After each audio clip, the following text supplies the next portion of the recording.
Hello friends, AC PCB repairing सीखने के लिए सब्सक्राइब कीजिए हमारे यूट्यूब चैनल को और बेल आइकन को प्रेस कीजिए। हेलो फ्रेंड, आप सबका फिर से बहुत बहुत स्वागत है हमारे यूट्यूब चैनल पे।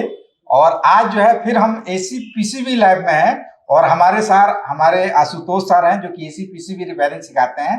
और आज का जो हमारा टॉपिक है वो ये है कि एसी के अंदर जो है ना, इंडोर या आउटडोर या इन्वर्टर, नॉन इन्वर्टर या ड्यूल इन्वर्टर के अंदर जो मोटर लगा होता है, कौन कौन सा मोटर लगा होता है, कितने टाइप का होता है, उसके बारे में हम जानेंगे। और ये भी जानेंगे कि मोटर से क्या क्या दिक्कत आता है, मोटर कब ऑन होना चाहिए, कब ऑन नहीं होना चाहिए, और उस पर जो वोल्टेज बनता है, सिग्नल बनता है, वो किस टाइम पे बनता है, जिससे कि मोटर से रिलेटेड आपके पास कोई भी दिक्कत आता है मतलब एसी के अंदर, तो आप उसको जो है रिजॉल्व कर सकें और रिपेयर कर सकें।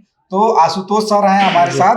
और सर यहाँ पे हम डिस्कस करने वाले हैं एसी मोटर के बारे में, एसी और डीसी मोटर, जो कि इसमें किस टाइप का मोटर लगा होता है और उसके बारे में थोड़ा सा आप बताइए कैसे होता है।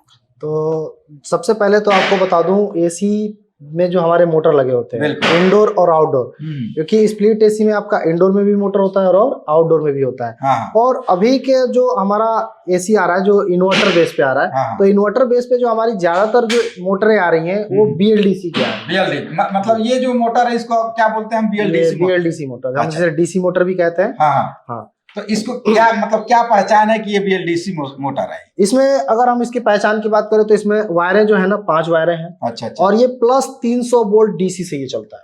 300 वोल्टेज डीसी इस पे आता है। ठीक है। जो हमारा पीसीबी के अंदर में मेन फिल्टर कैपेसिटर होता है, उससे डायरेक्ट 300 वोल्ट की सप्लाई इस पे आती है। अच्छा, तो आप ये तो हमें ये मतलब थोड़ा सा ये है पता कि 300 वोल्टेज के लिए एक प्लस एक माइनस चाहिए जी। लेकिन इसमें 5 वायर दिया है, 5 वायर, तो 3 वायर किसके लिए होता है? देखिए 5 वायर की अगर हम बात करें तो पूरा वायर का डिटेल्स मैं बता रहा हूँ अभी आपको। इसमें आप देखेंगे कलर वाइज है। हाँ, कलर वाइज है।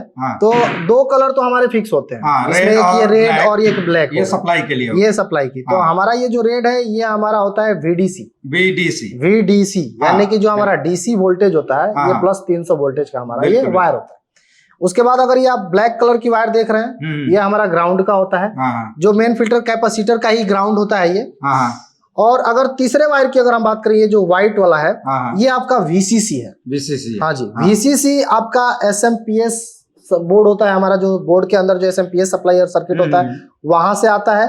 हो सकता है कहीं हमारा एसएमपीएस के में हमारा या तो रेगुलेटर आईसी लगा होता है जो 7815 होता है, या तो डायरेक्ट वहां से 15 वोल्ट सप्लाई आएगी, या तो वो अगर नहीं लगा है तो डायरेक्ट एसएमपीएस से सप्लाई 15 वोल्ट की आएगी वीसीसी से। और दूसरा अगर इसके बाद हम बात करें तो ये हमारी होती है वीएसपी।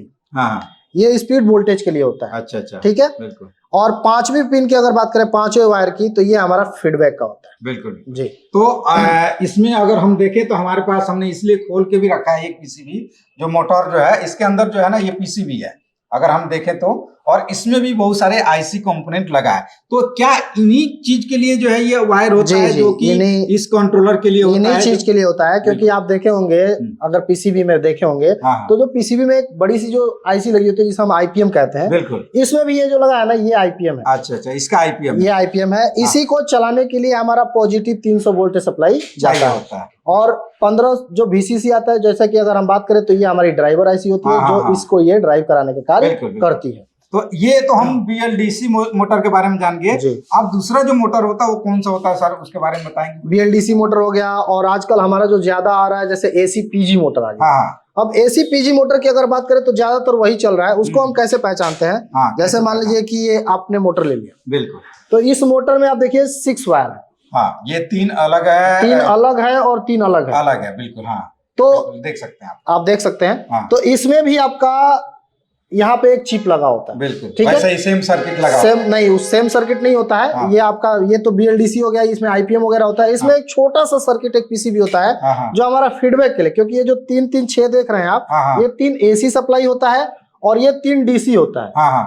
ठीक है। तो अच्छा, चलिए ये तो हम समझ गए, लेकिन अब ये मोटर को क्या बोलते हैं सर? ये हमारा एसी पीजी मोटर है। और इस मोटर को बीएलडीसी मोटर। तो अब आप बता सकते हैं कि अगर दोनों मोटर जी में से अगर बीएलडीसी मोटर की बात करें, अगर ये नहीं चलता है या रुक के चलता है, ठीक है, या स्लो चलता है, तो इससे एसी के अंदर क्या प्रॉब्लम है? एसी के अंदर सर एरर आ जाएगी। क्या एरर, किस टाइप का एरर? एरर अलग अलग है, जैसे आपका एरर आता है E6 का आता है, E7 का एरर आ जाता है, तो इन सब के ये एरर आते हैं। मतलब अगर इस टाइप का एरर आता है तो हम डायरेक्टली जो है इस मोटर को चेक कर सकते हैं, इस पिन पे जो है वो सिग्नल और वोल्टेज को चेक कर सकते हैं। कभी कभी कुछ ऐसा भी होता है, जैसे मान लीजिए अगर इस पिन के ये जो वायर है अगर आप बदलाव करते हैं, चेंज करते हैं, यदि आपको आइडिया नहीं है, कनेक्टर कुछ अलग लग गया, तो आपका पीसीबी ऑन होते ही मोटर डायरेक्ट चालू हो जाता है। अच्छा, मतलब डायरेक्टली ऑन हो मोटर डायरेक्टली ऑन हो जाता है बिना ऑन किए हुए। ये कनेक्शन उल्टा होने के लिए।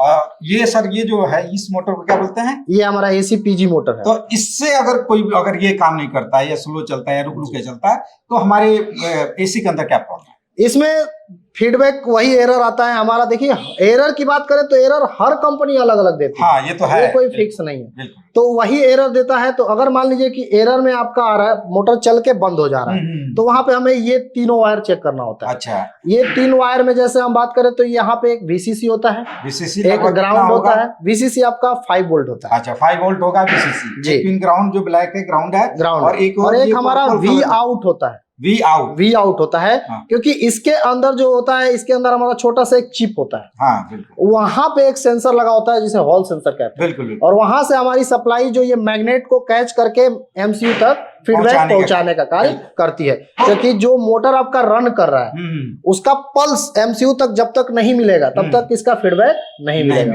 अच्छा, इसके अलावा आप बता सकते हैं कि इसमें इसके अलावा भी कोई मोटर होता है क्या? हाँ, इसके अलावा भी आपकी मोटर आती है। जैसे नॉन इन्वर्टर विंडो में अगर बात करें तो 6 वायर की आती है, और वो केवल एसी का होता है, जिसमें आप देखेंगे कि 2 वायर आपका कैपेसिटर का होता है, और 4 वायर की बात करें तो हाई मीडियम लो की 3 वायरें होती हैं। तो 5 हो गए, और एक कॉमन का होता है।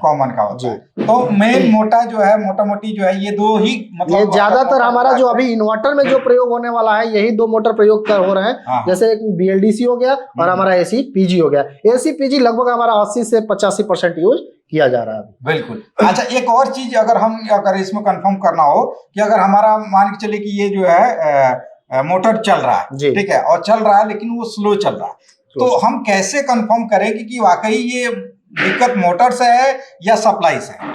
तो ये हम वोल्टेज के अकॉर्डिंग सर चेक कर सकते हैं। क्योंकि हमारा जो फीडबैक और हमारा DC का जो सप्लाई आता है, यानी कि VCC सप्लाई, और हमारा जो इससे जो फीडबैक MCU को जा रहा है, क्योंकि जब तक MCU को फीडबैक नहीं मिलता, MCU उसको स्पीड को बढ़ाता नहीं। बिल्कुल। तो ये चीज जो है आज हमने आशुतोष सर से समझा कि एसी के अंदर कौन कौन से मोटर लगा होता है और किसका क्या काम होता है, किस मोटर पे कितने वोल्टेज आता है, कनेक्टर पे कितने आता है, और उससे क्या प्रॉब्लम होता है। तो हम जो है अलग अलग टाइप के जो है इसी टाइप के वीडियो आपके लिए लाते रहेंगे। और आप सबको पता है कि हमारा जो कोर्सेस होता है वो ऑनलाइन ऑफलाइन दोनों होता है, जिसमें हम कंप्लीट जो है AC PCB हो गया, फ्रिज हो गया, वॉशिंग मशीन हो, माइक्रोवेव हो गया, इसके अलावा जो है laptop, mobile, printer, CCTV, LED TV, e-vehicle का अलग अलग कोर्सेस कराते हैं, जो कि ऑनलाइन ऑफलाइन दोनों होता है। अगर आपको इंटरेस्ट है या किसी को कोर्स करना है तो हमारे जो भी डिस्प्ले पे जो नंबर दिख रहा है उस पर कॉल करके जो डिटेल ले सकते हैं। और हम अगले टॉपिक के साथ जो है अगले वीडियो में मिलते हैं। इसके लिए जो है आप सबने हमारा वीडियो देखा, उसके लिए थैंक यू, धन्यवाद। और अगले वीडियो में हम और भी अच्छे टॉपिक के साथ आएंगे। ओके, थैंक यू, धन्यवाद।